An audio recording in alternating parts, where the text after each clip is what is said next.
Welcome and thanks for joining us today. You are listening to the Restoria podcast produced by Lower Columbia Preservation Society. LCPS protects historic structures and sites, promotes active stewardship of historic properties, and supports preservation education in the Lower Columbia region of Oregon and Washington. Restoria podcast is pleased to bring you a variety of local voices today as we discuss vault lights. Enjoy.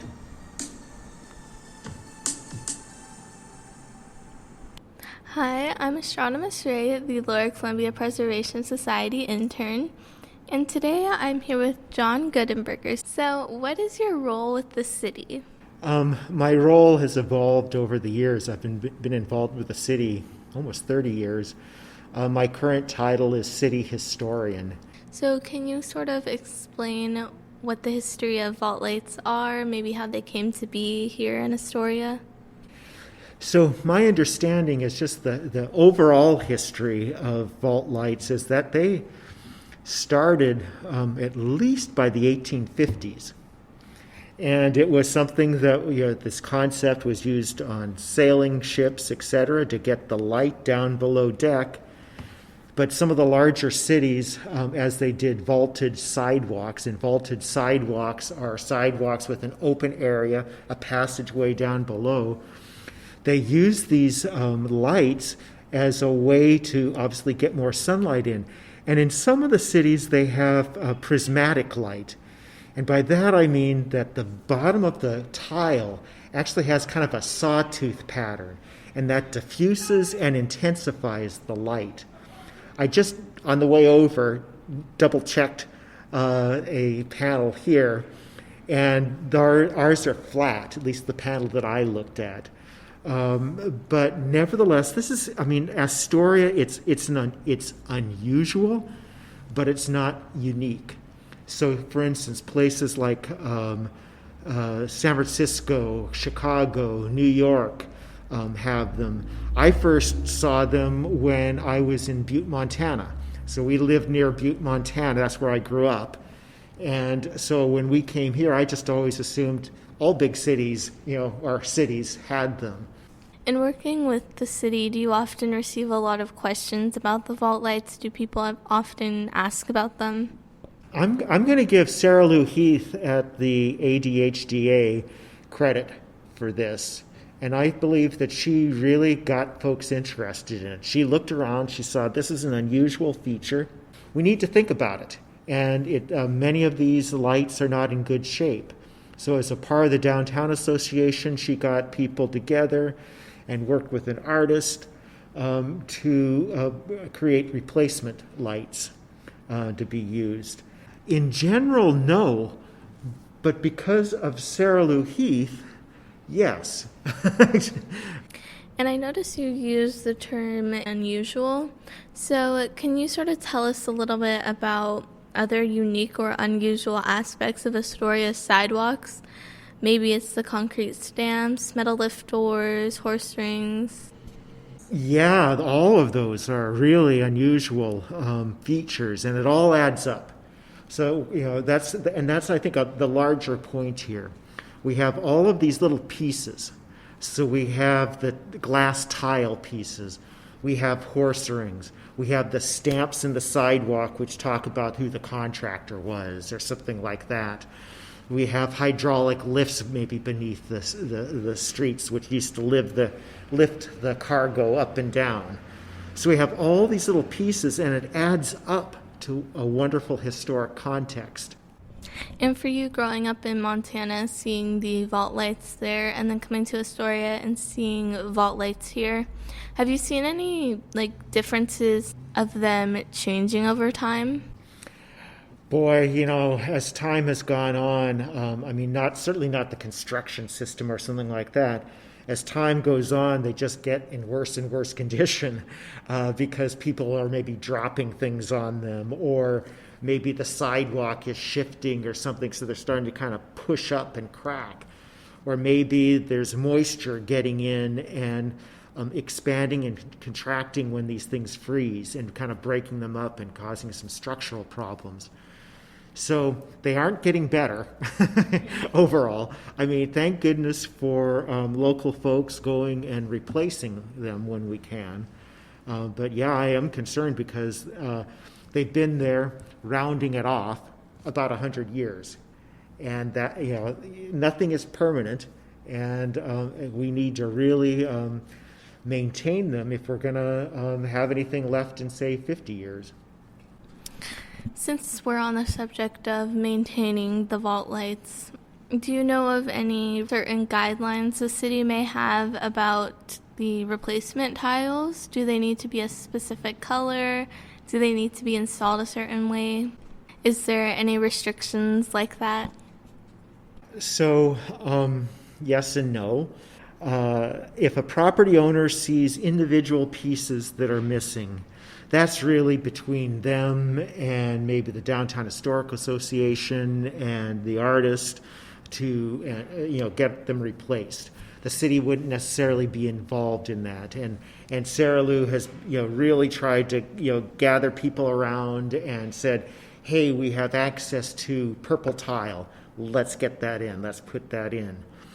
Now, if it comes to the point where they're thinking it's structurally unsound and that maybe it needs to be replaced, that's when they have a conversation with Public Works, because it's a safety issue. But Public Works has building codes, and building codes are always to the larger extreme. So we have to think about, well, what if somebody drove their car on top of it or something like that? Something much heavier than all of us. And so they have to think about those kinds of things. In Butte, Montana, there was always the oral history that, some car would just drop out of sight in the middle of an intersection. It would just fall into the copper mines down below. And we don't want that to happen here. We don't want some car to drive up on top of the sidewalk and perhaps break down through those lights. So it's a code issue. And then Public Works will take a look at what their plans are, and then they will just wander down the office and speak with community development and the preservation officer. And the preservation officer can have a conversation with the property owner if they're talking about complete replacement and how that might all happen. Yeah, and a lot of the times the ones that do get replaced are ones that are damaged or broken. So do you have any specific concerns about broken or damaged tiles? Well, certainly the ones that are missing, that's the top priority, to get those done. If a tile is broken, that's not necessarily a danger. But it is to, if it's leaking, that's not a danger to the public. But if it's leaking, that means water's going down into the basement, and the moisture is kind of working its way into the building potentially. So that's not a good thing. The other thing about the broken ones being that, again, if that moisture gets in there and you're using something and it's made with, say, reinforced concrete, then we get that expansion and contraction with freezing, and then that's an issue. Do you know if these vault lights are considered historic? They are not considered historic. Let's kind of step back for a moment. Yes, they are historic and they are features, but they are not designated historic, and that's a difference. If you want, say, the community development director and the preservation officer to actually do something about it, then it needs to be designated, or it needs to be considered a historic feature of a building, which I think is the better route. So, the question would be, should we, nominate them all as landmarks? Okay. Well, why are we doing that? We're doing it because we want to maybe try to keep as many as we can. Okay, that's great. That might be there's a more expedient way to resolve some of that.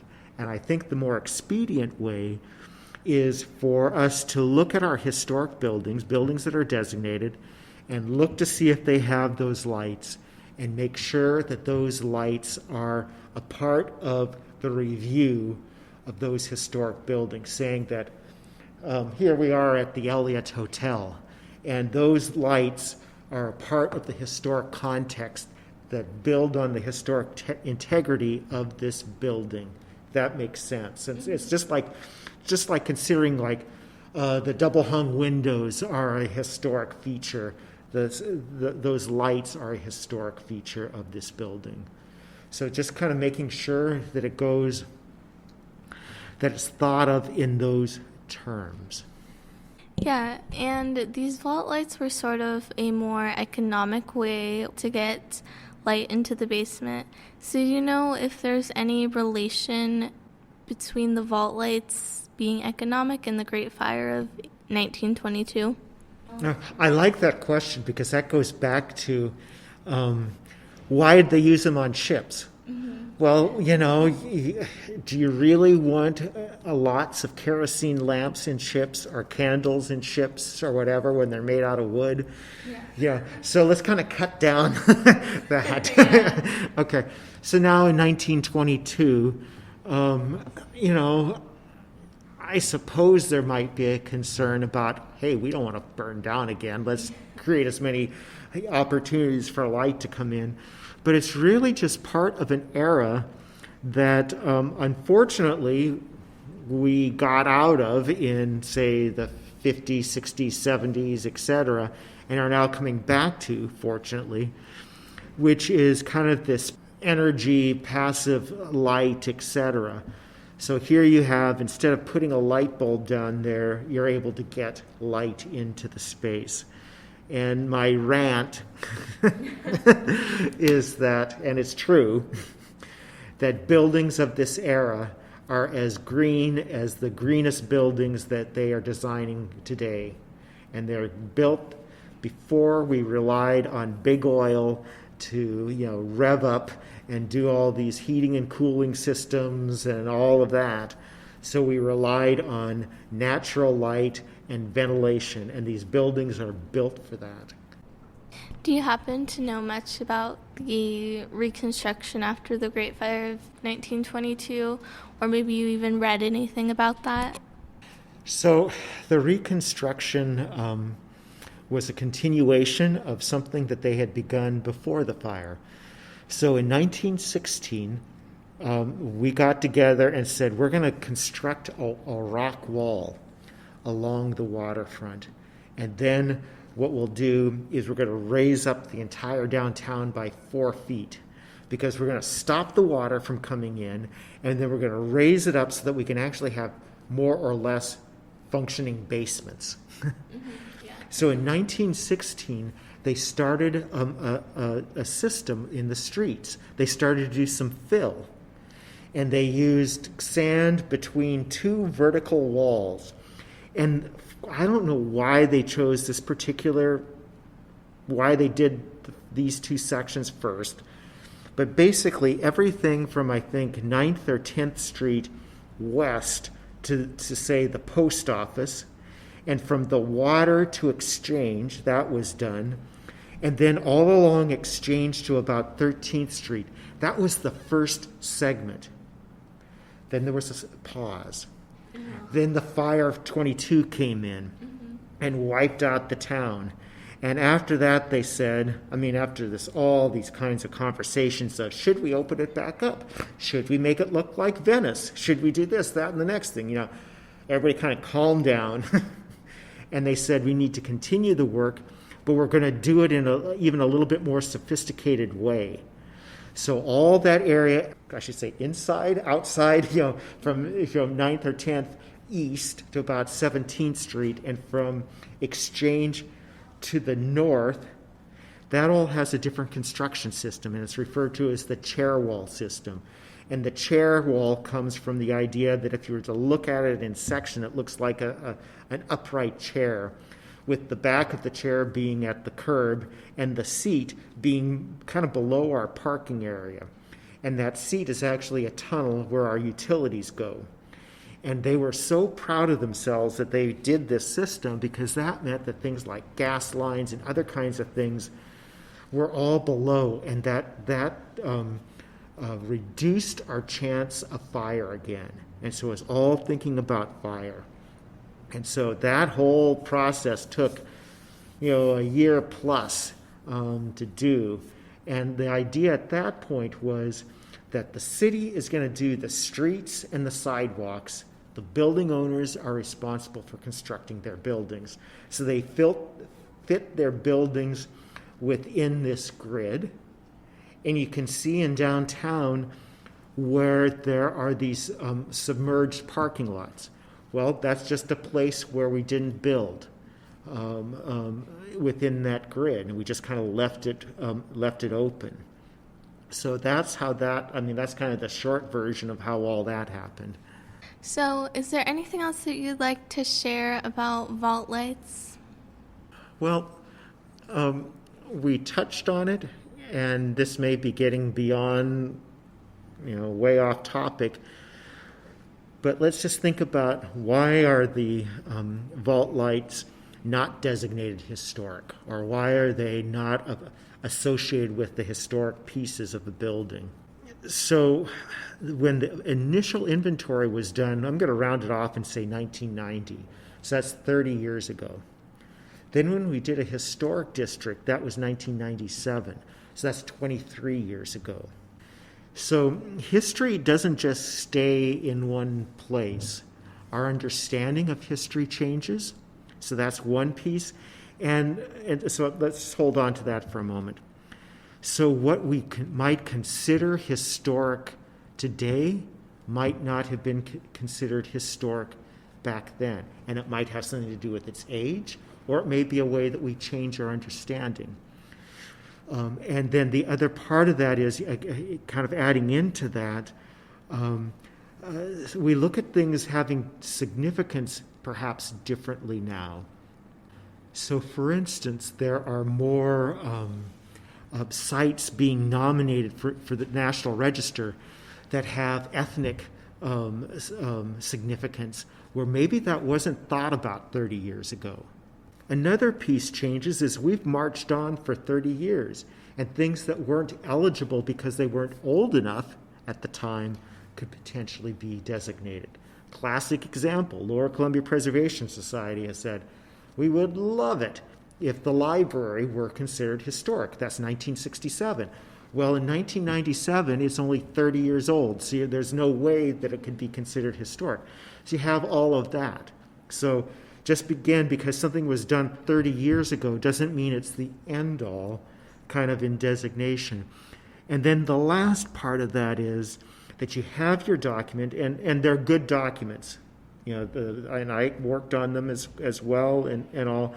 It's not about that, but you have a document, and as time goes on, it's good to look at the document and say, does it still function? Are there things that should be clarified or changed or added or whatever it is? So as our experience over the last 30 years of it having been done, are there things? And one could argue, well, now that these lights are nearly 100 years old and many of them are failing, how are we going to approach that? Do we designate them? Do we make sure that they are now included as a historic piece of these buildings? How do we deal with that? And that's something that comes through changing of, or rather, that comes through experience, where the city really wasn't even thinking about that. They weren't even doing anything about that 30 years ago. But now it's time to think about that, and maybe it's a kind of, again, something we can think about adding to that document or adapting that document. Well, in your opinion, do you think that they should be considered historic? I'm trying to think about doing a nominating discontiguous, is that the right word, pieces. And you could do that. You really could do that.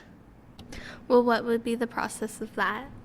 So essentially sitting down and doing a history of the Reconstruction and how these played a part in the Reconstruction and their function, and making an argument that this really is truly a part of the integrity of the downtown, and that it does have significance.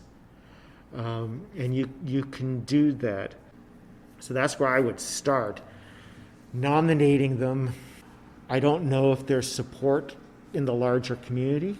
There may be. People may just come and jump up and say, this is the thing to do, or they may be confused. So I think that's why this is so important for you to be doing these podcasts, to get people interested and educated so that they could start to think for themselves, because it's really it's groups of people that affect the change. It's not just one person, it's the group of people affect the change. And if people were to say, this is something we really do need to change about our downtown and protect in our downtown, then I think that that could happen. And I'd be a little interested to hear your thoughts on this idea. If there was a way to have like a little concrete stamp in the sidewalk where there used to be vault lights that were removed, would that be something that you think would be interesting? Do you think would be nice? Maybe it feels a little unnecessary. What is your thoughts on this idea? If you go over to the U.S. Bank on Duane Street, take a look at what they've done in the sidewalk there, how they have placed brick in the sidewalk in patterns. I'm not necessarily saying we should replace it with brick, but it just looks like they were thinking about those vault lights in places. It starts to pick up the same size of rectangle and all, and I don't know.